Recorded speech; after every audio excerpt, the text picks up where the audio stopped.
Bentar. Ini agak error ya.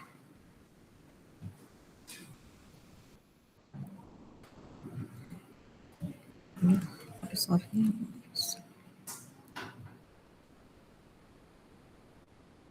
Sudah lengkap belum ini?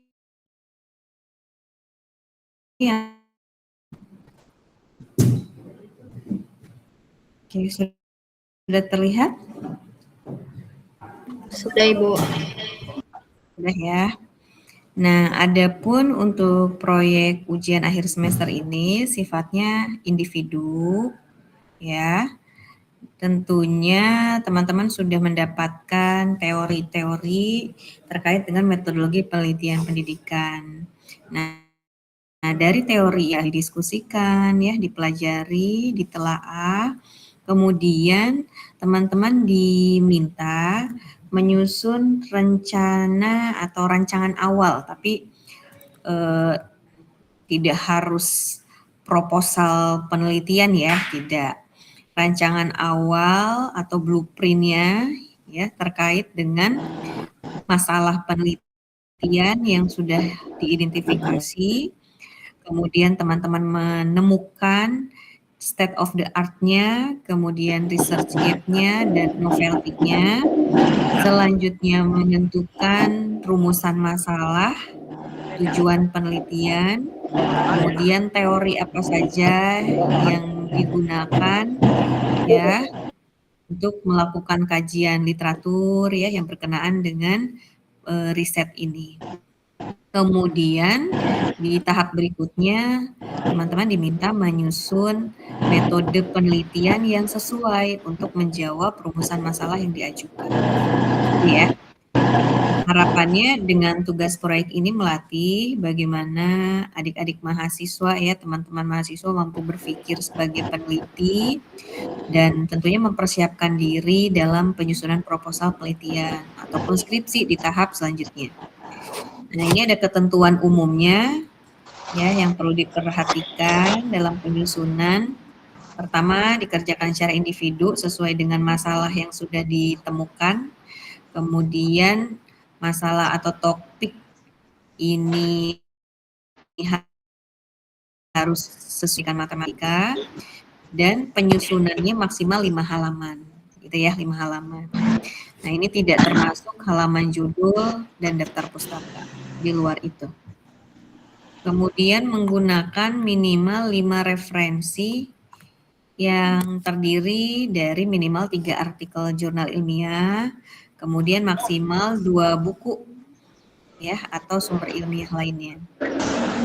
Selanjutnya untuk penulisan formatnya menggunakan kertas A4 dengan margin biasa ya seperti biasa dalam menyusun karya ilmiah 4 cm kiri, 3 cm kanan, atas dan bawah.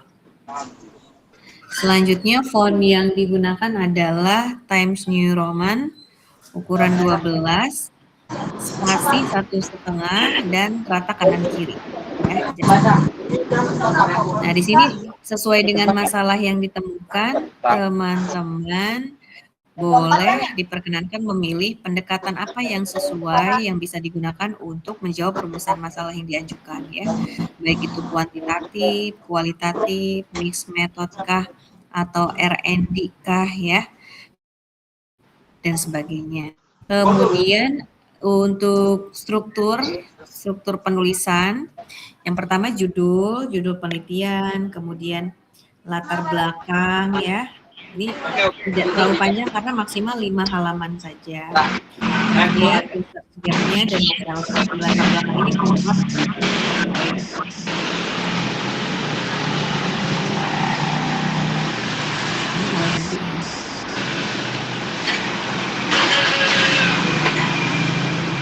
Habis boleh di ini dulu,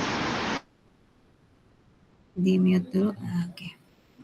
Nah, selanjutnya setelah penyusunan latar belakang, dilanjutkan rumusan masalah ya dan tujuan penelitian di sini.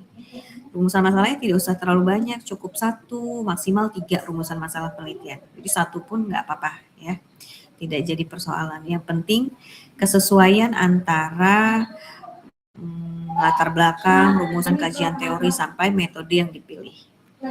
Kemudian kajian teori utama yang mendukungnya apa saja, ya variabel yang diteliti, konsepnya bagaimana, bisa juga hubungan antar variabelnya, ya. Kemudian langsung ke metode. Metode penelitian diantaranya memuat jenis data penelitiannya, kemudian subjek atau partisipan penelitian, kemudian instrumen penelitian, dan prosedur penelitian. Selanjutnya analisis data ya dan kontribusi penelitian. Nah, ini kontribusi penelitian.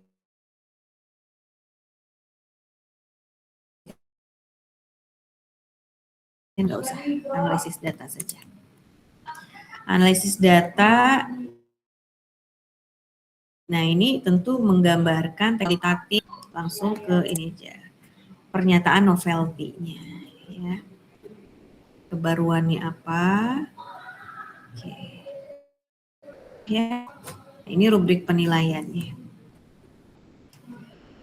Ya, jadi untuk UAS di mata kuliah ini teman-teman menyusun rancangan dari penelitian, ya, blueprintnya. Begitu. Ada yang mau ditanyakan? Silakan.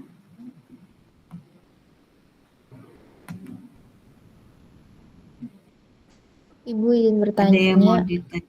Iya. untuk deadline-nya kapan dan pengumpulannya gimana Ibu?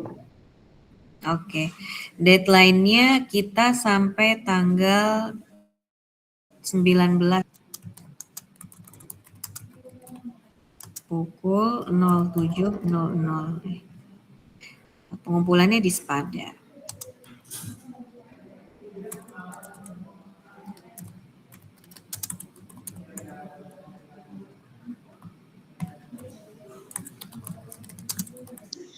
Ibu,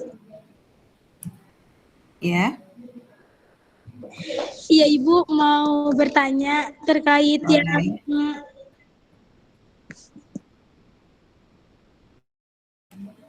Gimana? terkait yang artikel jurnal minimal 3 itu harus Sinta atau bebas Bu, atau boleh yang 5 tahun terakhir aja? Oh, iya. Ini kita sepakati ya. Bentar. Di bagian atas tadi ya. 3 artikel jurnal ilmiah.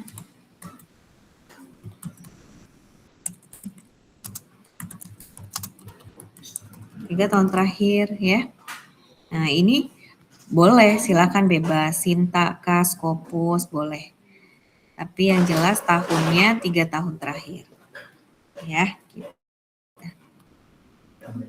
Ada lagi?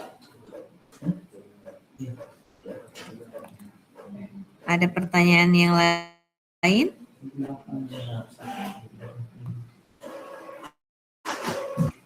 Ada pertanyaan? Nah, untuk struktur, teman-teman misalnya mau menambahkan poin yang lain gitu ya, karena saya mau menambahkan misalnya karena ini penelitian pengembangan, ada yang perlu dicantumkan, sedangkan di sistematika ini tidak ada, boleh. Artinya ini hanya sistematika standar ya, teman-teman bisa memodifikasi, menyesuaikan dengan kebutuhan ataupun sesuai dengan desain penelitiannya. Dan gitu. Begitu. Ada pertanyaan, Ibu sambil kirim. Ibu sambil kirim filenya ya di sini dulu.